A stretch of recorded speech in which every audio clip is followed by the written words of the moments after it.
بەرزی پلەیگەرمای شارەکان و فێنچی ناوچە گەشتیاریەکان وای کردووە هاوڵاتیان بۆ کاتێکی خۆش لە ڕۆژانی جەژن ڕوو لە ناوچە گەشتیاریەکان بکەن. هاوینە هەواری بێخاڵ زمەی دێت لە گەشتیار. لێرە گەشتیاری ناوخۆ و خوارو و ناوەڕاستی عێراق بەدی دەکرێن. وەک خۆیان دەڵێن بەرزی پلەیگەرمای شارەکان وای کردووە سەردانی ئێرە بکەن. بەڕاستی ئەو ساڵ هەموو ساڵەکانی تر خۆشترە و کەشت و گوزارێکی زیاد خەڵکیان ڕوو دەکاتە بێخاڵ. بەس گرفتێک ماهەیە ئەوش ڕێگاوبانە بەڕاستی یعنی من لە خەباتەوە بۆ ئێرە تقریبا 5 ساعات ڕێکات و لە خەبات بڕۆی بۆ بەغا هەر ئەوەنەیە کە یعنی هیواداری ئەو ڕێگاوبانە چاکەن.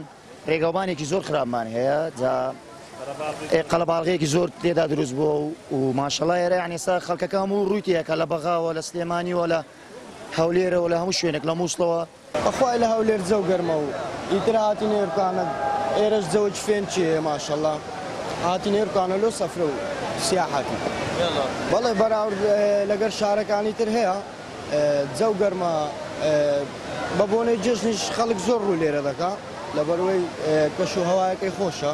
جەنن کوردستان کەشوهەوا لە کوردستان زۆر خۆشە. بە بۆنەی جەژنەوە هاتوین بۆ ئێرە زۆر فێنکە و خەڵکیش زۆر باشن. جیاوازی کەشوهەوا هەیە. بەڕاستی ئێستا بەغدا زۆر گەرمە. ئێرە سارترە و پلەی گەرمان نزمە. کەشوهەواش و خەڵکیش باشن. بەپێی ئاماری گەشت و گوزاری سۆران لە ڕۆژانی جەژنی قوربانی پیرۆز ڕێژەیەکی زۆری گەشتیار سەردانی ناوچە گەشتیاریەکانی ئیدارەی سربەخۆی سۆرانیان کردووە کە خۆی لە 55,000 گەشتیار دەبینێتەوە.